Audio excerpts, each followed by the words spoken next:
A paz do Senhor Jesus. Essa é mais uma reflexão à luz da Bíblia. Eu sou o presbítero Paulo Sena. E por meio desse canal, eu sempre trago algo explicando melhor as Sagradas Escrituras. Nós bem sabemos que a Bíblia é um livro de interpretação. Existe diversidade de ministérios, diversidade de religiões, diversidade de escolas teológicas.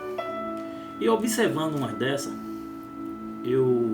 certa vez, eu vi vários estudos falando sobre o espinho na carne do apóstolo Paulo. O sofrimento de Paulo por amor do Evangelho. E muitos não compreenderam quando Paulo, no livro de 2 Coríntios, capítulo 12, ele disse assim: em verdade que não convém gloriar-me, mas passarei as visões e revelação do Senhor. Conheço um homem em Cristo, que há 14 anos, se no corpo não sei, se fora do corpo não sei, Deus o sabe. Foi arrebatado até o terceiro céu. E sei que o tal homem, se no corpo, se fora do corpo não sei, Deus o sabe, foi arrebatado ao paraíso e ouviu palavras inefáveis de que ao homem não é lícito falar. De um homem assim me gloriarei eu, mas de mim mesmo não me gloriarei, senão nas minhas fraquezas. Porque se quisesse me gloriar, não seria nécio, porque direi a verdade. Mas deixo isso, para que ninguém cuide de mim, mais do que em mim vê ou de mim ouve. E para que não me exaltasse pela excelência das revelações, foi-me dado um espinho na carne, a saber, o mensageiro de Satanás, para me bofetear, a fim de não me exaltar, acerca do qual 3 vezes orei ao Senhor, para que ele se desviasse de mim. E ele disse: a minha graça te basta, porque o meu poder se aperfeiçoa na fraqueza de boa vontade. Pois me gloriarei nas minhas fraquezas, para que em mim habite o poder de Cristo. Amém? E eu li aqui, irmão, em 2 Coríntios capítulo 12, do versículo 1 até o versículo 9. Amém? Eu fiz uma leitura onde eu entrei num texto que muitos teólogos e escolas teológicas dizem que essa questão aqui do terceiro céu mesmo, quando Paulo diz que conhece um homem, Paulo não ia mentir, não ia falar metáfora, dizer que, falando dele mesmo, na terceira pessoa, né? Eu conheço um homem, ou na segunda pessoa. Paulo está falando de outra pessoa. Mas muitos teólogos dizem que Paulo que foi arrebatado ao terceiro céu. Mas se nós dermos uma analisada melhor nas escrituras, nós vemos que o único que foi arrebatado ao céu, que está registrado na Bíblia, é João no Apocalipse. O apóstolo João, sim, estava na ilha de Patmos, foi jogado na ilha de Patmos por causa da palavra de Deus e do testemunho de Jesus Cristo. E lá ele teve a visão e as revelações que ao homens não é lícito em falar. Paulo estava citando o apóstolo João. Mas muitos acham que Paulo está falando de si mesmo, está falando das revelações que ele teve.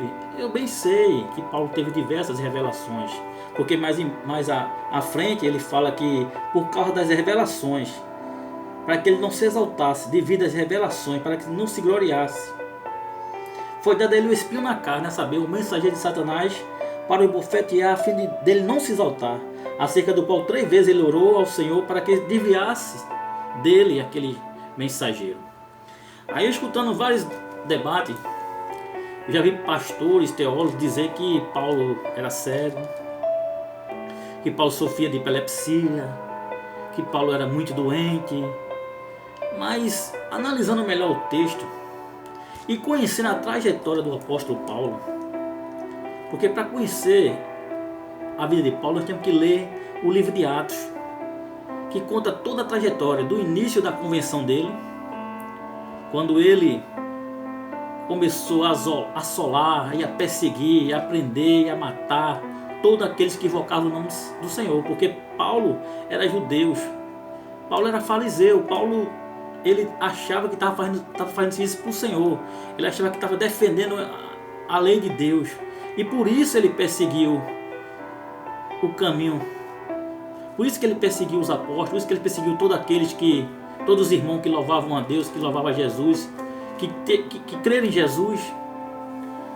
E ele jogava em prisões, ele matava, ele chicoteava, ele fez muitas coisas terríveis. Na sua conversão, quando ele se converteu, até o irmão Ananias era servo do Senhor, servo de Jesus, vivia em Damasco. Diz assim no capítulo 9, do versículo 10 em diante, do livro de Atos dos Apóstolos.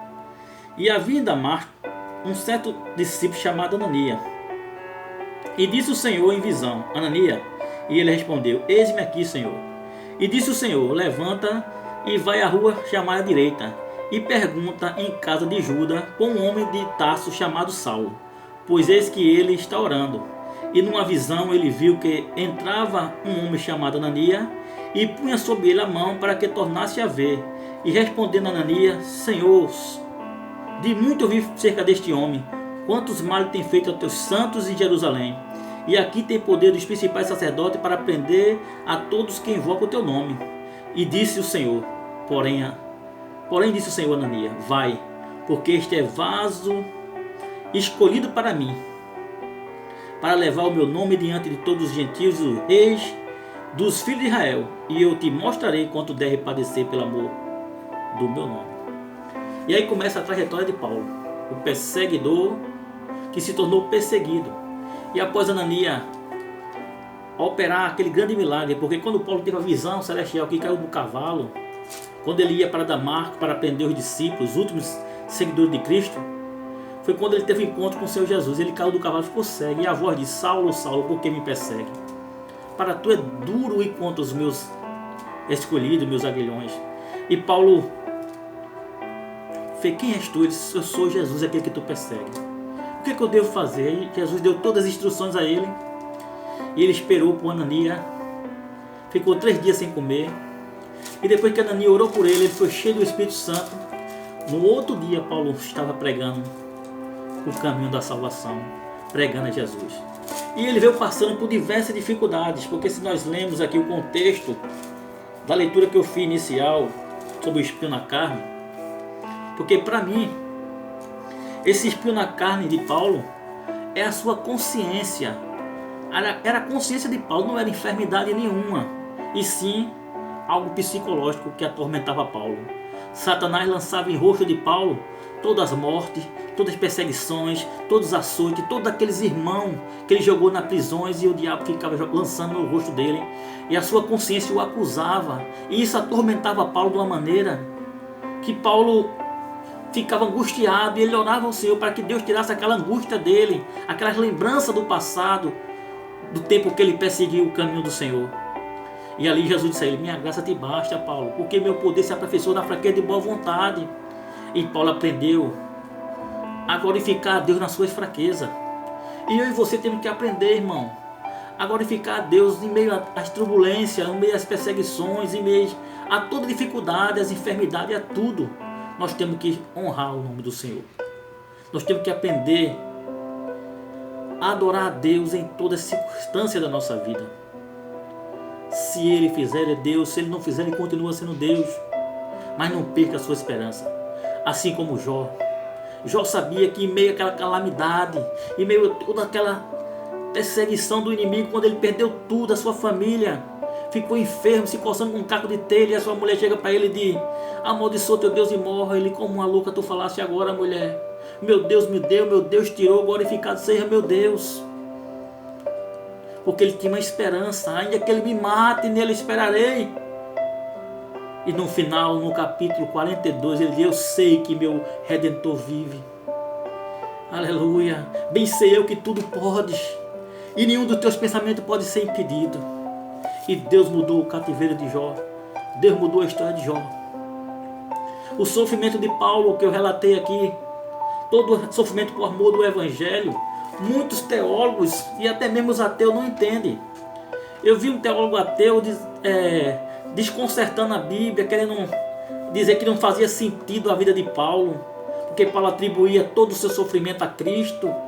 E Paulo, aleluia, ainda agradecia a Deus por todo aquele sofrimento, e glorificava a Deus, e pregava o evangelho, e sofrendo, e morreu abandonado numa prisão, como está escrito em 2 Timóteo.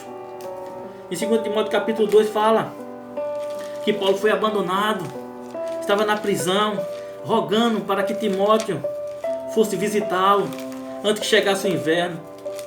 Ninguém compareceu à audiência de Paulo. Paulo diz assim, no capítulo, em 2 Timóteo capítulo 4, veja como foi o fim do maior fundador das igrejas, o maior líder do cristianismo. Ele diz assim, porque eu já estou sendo oferecido por expiação de sacrifício, e o tempo da minha partida está próximo. Combati o bom combate, acabei a carreira e guardei a fé. Desde agora a coroa da justiça me está guardada, a qual o Senhor justo juiz me dará naquele dia, e não somente a mim, mas também a todos que amam e amarem a sua vinda. Procura, vem comigo depressa, porque Dimas me desamparou, amando o presente século, e foi para Tesalônica, Crescente para a Galácia, e Tito para a Damácia. Só Lucas está comigo. Toma Marco e traz contigo, porque me é muito útil para o ministério. Quer dizer, Paulo estava ali praticamente só Lucas estava com ele, o médico do Senhor Lucas, que era um grego que havia se convertido após ouvir uma pregação de Paulo. Paulo foi um instrumento para ganhar alma por todo o continente asiático, pela Ásia Maior, Ásia Menor, até os confins da terra. Paulo trouxe o evangelho. Aquele que era perseguidor do caminho se tornou o maior pregador do evangelho, e o homem que mais escreveu a Bíblia. Ele registrou 13 livros, 13 cartas na Bíblia, ensinamentos simplificados. Ele simplificou o evangelho, ensinou a verdadeira essência do cristianismo, do verdadeiro cristianismo segundo as Escrituras. Paulo não pegou sistema religioso, nem edificou igreja, templos feitos por mão de homem. Ele criou comunidades cristãs, onde ele passava em cidade e aldeia, deixava um povo preparado na doutrina santa e imaculada dos apóstolos e no nosso Senhor e Salvador Jesus Cristo. Paulo é um exemplo. E quando muitos teólogos acham que a doença de Paulo, o espinho na carne, era algo físico, não tinha nada como físico, era psicológico e até mesmo espiritual. Era uma depressão que Paulo tinha por se lembrar de tantos pecados contra a igreja que ele tinha cometido, contra os servos do Senhor no início, né? Quando ele ainda era judeu ortodoxo, quando ele ainda guardava a lei de Moisés. Eu quero agradecer a todos que estão inscritos no meu canal. Quero deixar bem claro que essa reflexão é mais um ensinamento que o Espírito Santo nos dá para entender melhor as verdades bíblicas. Porque hoje em dia, irmão, nós vemos tantas coisas, tantos ensinamentos errôneos, aonde só se ensinam coisas que não é espirituais, é mais física. Mas nós temos que entender que maldito é o homem que só espera em Deus nessa vida. A nossa vida é espiritual com Cristo. O reino de Cristo é espiritual, é celestial. As coisas mundanas não podem ser comparadas com a glória que há de ser revelada em nós. As coisas celestes não se comparam. Então aprenda isso, que todas as coisas contribuem para o bem daquele que ama a Deus, e que a palavra de Deus ela é pura, ela é imaculada, ela é a verdade. Não precisa de acrescentar nada, irmão, nem diminuir. Nós temos que pregar o que está escrito e ensinar a verdade das Escrituras Sagradas, a verdade da palavra de Deus. Essa foi mais uma reflexão à luz da Bíblia. Eu sou o presbítero Paulo Sena e peço que você se inscreva no canal, compartilhe esse vídeo, dê seu like, seu joinha e me ajude com esse ministério, porque o maior objetivo desse canal é exaltar e engrandecer o nosso Senhor e Salvador Jesus Cristo. Ficai na paz, a paz que excede todo o entendimento. Deus abençoe a todos, em nome de Jesus.